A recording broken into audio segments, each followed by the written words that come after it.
Ipagpapaliban muli ng COMELEC ang pag-iimprenta ng balota dahil sa pag-atras ng isang senatorial aspirant kahit kasama siya sa mga ipinadagdag na pangalan ng Korte Suprema. Nananawagan na ang COMELEC sa mga gustong umatras gawin na ngayon habang hindi pa nag-iimprenta.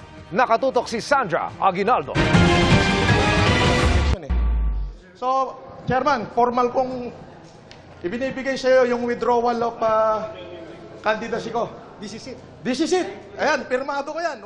Dumating ang vlogger na si Francis Leo Marcos sa COMELEC ngayong hapon para formal na umatras sa pagtakbo bilang senador. Ito ay sa kabila ng nakuha niyang Temporary Restraining Order o TRO mula sa Korte Suprema matapos siyang ideklarang nuisance candidate o panggulo lang ng COMELEC.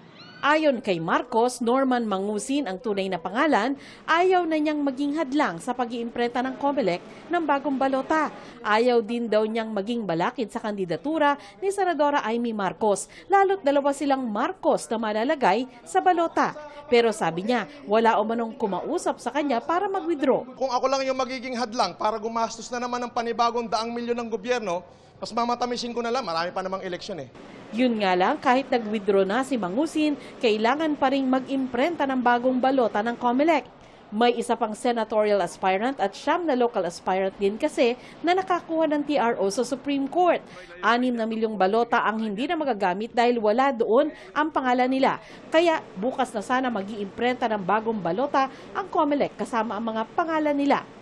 Pero hindi mo na matutuloy yan dahil 2 hanggang 3 araw ang kailangan ng COMELEC para naman alisin ang pangalan ng nag-withdraw na vlogger. Dahil dito sa pag-withdraw niya, hihingi muli kami ng mga 2 hanggang 3 araw sapagkat muli namin babaguhin yung database ng COMELEC. At the same time, isi-serialize muli namin ng mga balota at the same time, yung mga ballot faces muli namin babaguhin. Pero at least, hindi pa nagsisimula yung printing ng balota. Sa Lunes na raw planong mag-imprenta ng COMELEC ng bagong balota. Kaya panawagan ni Garcia. Nananawagan po tayo sa lahat ng mga iba pang kandidato na gusto mag-withdraw, nagnanais na hindi na tumuloy. Gawin niyo na po kaagad dyan habang hindi po kami nag-iimprenta ng balota. Habang may panahon pa. Hanggang bukas na lamang bago magtanghali. Sana makapag-withdraw yung mga gusto mag-withdraw pa. Para sa GMA Integrated News, Sandra Aguinaldo, Nakatutok, 24 Oras.